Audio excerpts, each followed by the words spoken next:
Today on The Occult Detective, we're going to talk about one of my favorite occult detective tales, and it's all a part of Cimmerian September. Conan's eyes blazed, and he started as if stung. The guards tensed, grasping their bills, then relaxed as he dropped his head suddenly, as if in sullen resignation. And not even Demetria could tell that he was watching them from under his heavy black brows, with eyes that were slits of blue balefire. He struck with no more warning than a striking cobra. His sword flashed in the candlelight. Astrea shrieked, and his head flew from his shoulders in a shower of blood, the features frozen in a white mask of horror. Cat-like, Conan wheeled and thrust murderously for Demetria's groin. The Inquisitor's instinctive recoil barely deflected the point which sank into his thigh, glanced from the bone, and plowed out through the outer side of the leg. Demetria went to his knees with a groan, unnerved and nauseated with agony. So, oddly enough, Robert E. Howard wrote one of my very favorite occult detective stories, and he did so in A Tale of Conan. So, for Cimmerian September, which is the event dreamed up by Michael K. Vaughan to celebrate the fiction of Robert E. Howard and his seminal character, Conan the Barbarian. All this month we're reading every story that Howard ever wrote concerning everyone's favorite Cimmerian. So, I am making my way through The Coming of Conan the Cimmerian, the first of 3 volumes produced by Del Rey, and this puts all of that fiction in the order as it was written. So, I've read these stories many times, but we came to a tale early in this edition, a story that involves Conan as a very young man. But the story begins as a night watchman comes upon a dead body in a museum. And as he examines the body, Conan lurks out of the shadows. And, of course, the night watchman is concerned, afraid. Certainly he thinks that Conan did this man in, the owner of the museum, who's been crushed, savagely strangled. Howard does a great job of describing the body in its putrid state, the darkened, bruised skin, the lolling tongue. So, in his nervousness, the night watchman rings an alarm that brings the police. And so as these detectives and inquisitors and watchmen arrive, they begin to question Conan, who we learn quite a bit about Conan's character in this. He refuses to give up the name of the man who hired him to come in and steal a jeweled goblet. And he very much, is taken aback that his word is not good enough. And so they have a bit of a back and forth. And it's really interesting as the police begin to investigate the crime by interrogating Conan, by examining the body. Then they go and follow a trail that leads them to where they uncover a sarcophagus. This was sent from Stygia as a gift to someone else, and the owner of the museum wanted to know what was inside. So he broke into it, died shortly after. After a bit of back and forth, of course, Conan still protesting his innocence.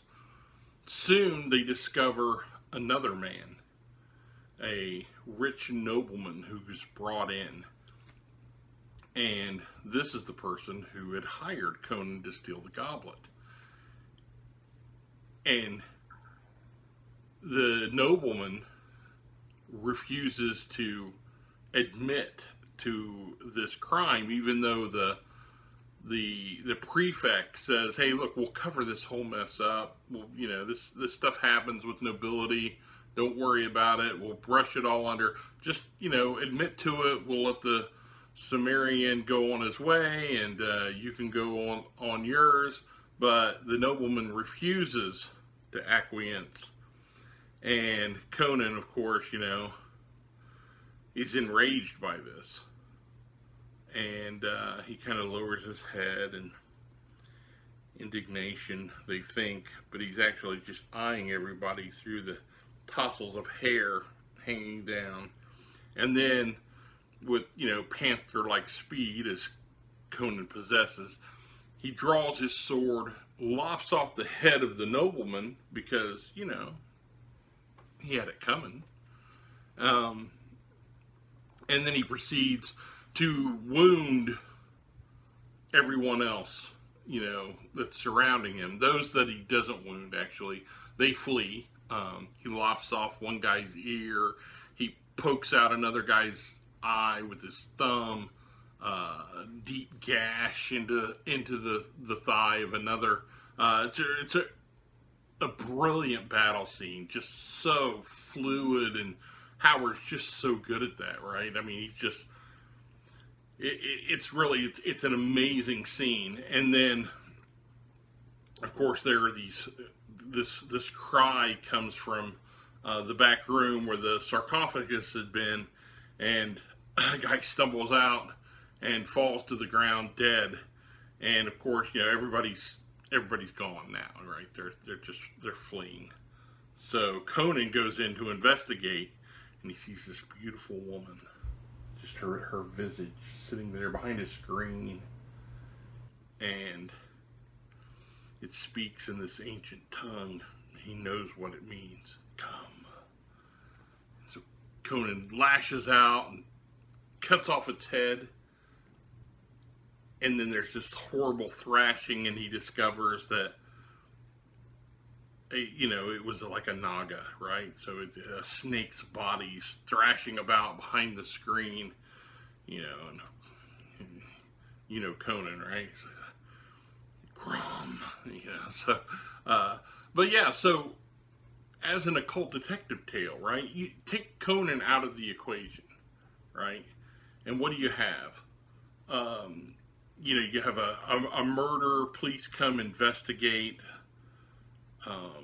They have suspects that they're interrogating and looking into, and then the culprit ends up being this preternatural creature, the god in the bowl.